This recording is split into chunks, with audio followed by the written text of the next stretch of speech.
민수기 29장 7절, 11절 제목, 속죄일에 드리는 제사 7절. 일곱째 달 열흘날에는 너희가 성회로 모일 것이요 너희의 심령을 괴롭게 하며 아무 일도 하지 말 것이니라.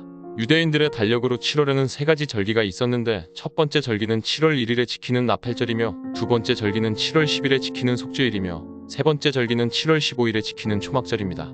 하나님께서는 두 번째 절기인 속죄일에 모든 이스라엘 백성들을 성회로 모이도록 하셨으며 그날에는 다른 절기처럼 아무 일도 하지 못하도록 하셨습니다. 그 이유는 다른 절기 때와 마찬가지로 그들이 속죄일을 거룩하게 지키는 일이 다른 그 어떤 일보다 더 중요하기 때문입니다. 그런데 여기서 아무 일도 하지 말라고 하신 말씀은 다른 절기 때와는 그 성격이 조금 다릅니다. 하나님께서는 다른 절기 때도 이스라엘 백성들로 하여금 아무 일도 하지 못하도록 하셨는데 그 일은 주로 생업에 관련된 일이었으며 그때는 생업에 관련된 일 외에 사소한 개인적인 일은 얼마든지 할 수 있도록 하셨습니다. 그러나 하나님께서 속죄일에 아무 일도 하지 말라고 하실 때는 생업에 관련된 일뿐만 아니라 지극히 사소한 일까지도 하지 못하게 하셨습니다. 우리는 이 사실을 통하여 속죄일이 이스라엘 백성들이 지켰던 다른 그 어떤 절기보다 더 중요하다는 사실을 알 수 있습니다. 속죄일을 어떻게 지켜야 하는지에 대해서는 레위기 16장에서 자세히 말씀하고 있습니다.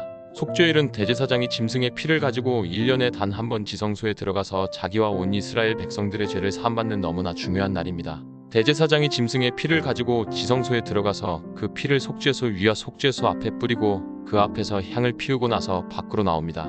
그리고 대제사장은 미리 준비된 염소에게 안수하고 그 염소를 광야로 보내는 절차를 진행함으로써 하나님께로부터 자기와 이스라엘 온 백성들의 죄를 사함받았습니다. 이것은 철저하게 예수님께서 십자가에서 죄인을 위하여 베풀어 주신 대속을 상징적으로 보여주는 것입니다.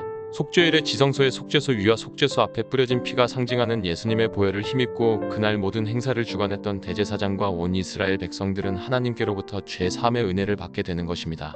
이 일이 이스라엘 백성들에게 너무나 중요하기 때문에 하나님께서는 그날에는 생업에 관련된 일뿐만 아니라 지극히 작은 일까지 하지 못하게 막으시고 온 백성들이 오직 죄 사함받는 그 한 가지 일에만 온 힘을 쏟아 붓도록 하신 것입니다. 그리고 하나님께서는 한 가지 일을 더 명하셨는데 그것은 금식하라는 것이었습니다. 너희의 심령을 괴롭게 하며 속죄일에는 온 이스라엘 백성들이 금식하면서 스스로 자기에게 고통을 가하도록 하였습니다. 하나님께서 그렇게 하신 이유가 무엇입니까?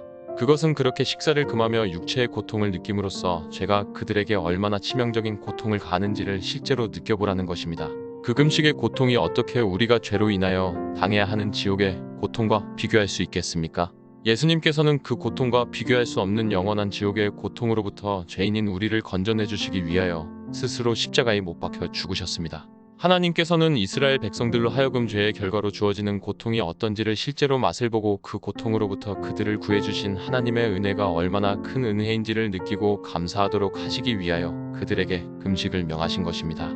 그리고 그들이 1년 동안 지은 죄로 인하여 하나님의 마음을 심히 근심하게 해드린 것에 대하여 마음 아파하도록 하기 위하여 하나님께서는 금식을 명하신 것입니다. 그렇게 해서 이스라엘 전체가 죄 사함받고 깨끗해짐으로써 하나님과 그들의 관계를 다시 새롭게 맺는 날이 바로 속죄일이었던 것입니다. 그러므로 속죄일이 다른 그 어떤 절기보다 중요하며 그날 그들이 하나님께로부터 받은 죄 사함의 은혜와 하나님과의 관계를 다시 새롭게 맺는 은혜를 받는 그 일이 다른 그 어떤 일보다 더 중요하기 때문에 하나님께서는 온 이스라엘 백성들로 하여금 성회로 모이게 하셨으며 지극히 작은 일까지도 쉬게 하신 것입니다.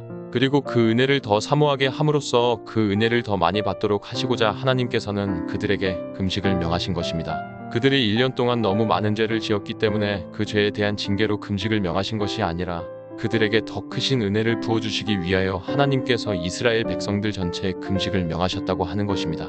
우리는 속죄일에 이스라엘 백성들이 지켜야 하는 이런 규례들을 보면서 죄 사함의 은혜가 얼마나 중요한지에 대하여 그리고 죄가 우리에게 얼마나 큰 고통을 안겨주는지에 대하여 한순간도 잊어버려서는 안 됩니다. 그렇게 해서 어떻게 하든지 자기를 죄와 멀어지게 해야 하고 죄와 아무 상관없는 삶을 살기 위하여 발버둥을 쳐야 합니다. 그렇게 할 때 하나님의 도우심으로 우리는 죄와 멀어질 수 있으며 죄와 아무 상관없는 삶을 살아갈 수 있습니다. 그리고 연약하여 죄를 범하였을 때는 조금도 지체하지 말고 십자가에서 우리의 죄 사함을 위하여 흘려주신 예수님의 피를 의지하고 하나님 앞에 나아가서 우리의 죄를 고하고 즉시 죄의 사함을 받아야 합니다. 그럴 때 우리는 이 세상에서 그 누구보다 행복한 삶을 살아갈 수 있습니다. 하나님께서는 이스라엘 백성들에게 이 행복을 주시기 위하여 금식을 명하신 것입니다. 왜냐하면 인간은 죄를 가지고는 아무리 배불리 먹고 세상적으로 아무리 많은 것을 갖추어도 결코 행복할 수 없기 때문입니다.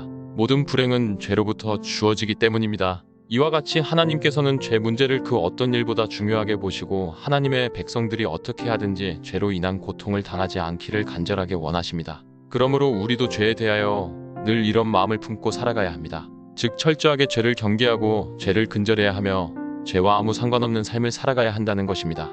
그럴 때 우리는 하나님께서 위로부터 부어주시는 복을 풍성하게 받아 누리며 이 땅에서 그 누구보다 행복한 삶을 살아갈 수 있습니다. 8-11절 너희는 수송아지 한 마리와 수장 한 마리와 일련된 수장 7마리를 다 흠없는 것으로 여호와께 향기로운 번제를 드릴 것이며 그 소재로는 고운 가루에 기름을 섞어서 쓰되 수송아지 한 마리에는 10분의 3이요 수장 한 마리에는 10분의 2요 어린 양 7마리에는 어린 양 한 마리마다 10분의 1을 드릴 것이며 속죄제와 상번제와 그 소제와 그 전제 외에 수점소 한 마리를 속죄제로 드릴 것이니라. 속죄일에 하나님께 바쳐야 할 제물은 나팔절에 바치도록 했던 제물과 거의 똑같습니다.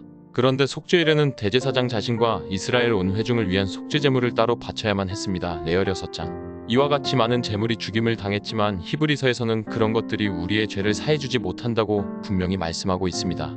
히브리서 13-4 그러나 이 제사들에는 해마다 죄를 기억하게 하는 것이 있나니 이는 황소와 염소의 피가 능히 죄를 없이 하지 못함이라. 구약시대에 수많은 짐승이 피를 흘리고 죽었지만 그 피가 하나님의 백성들의 죄를 사해준 것이 아니라 그 피가 상징하는 예수님의 피가 그들의 죄 그리고 우리의 죄를 사해준 것입니다. 피 흘림이 없음즉 사함이 없느니라. 희고 22는 말씀대로 예수님께서 우리의 죄를 짊어지시고 십자가에서 피 흘리심으로 말미암아 우리의 모든 죄는 사함받았습니다. 예수님의 피는 수많은 짐승의 피보다 더 효력이 있습니다.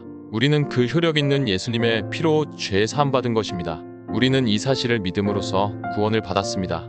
그 효력 있는 예수님의 피로 죄 사함 받았으니 이제 우리는 다시는 죄를 범해서는 안 될 것입니다. 다시는 죄 근처에도 가서는 안 될 것입니다. 다시는 죄와 타협하는 비참한 삶을 살아서는 안 될 것입니다. 그 대신 죄와 아무 상관없는 삶을 살아가는 것이 효력 있는 예수님의 피로 죄 사함 받은 자로서의 마땅한 삶을 살아가는 것입니다.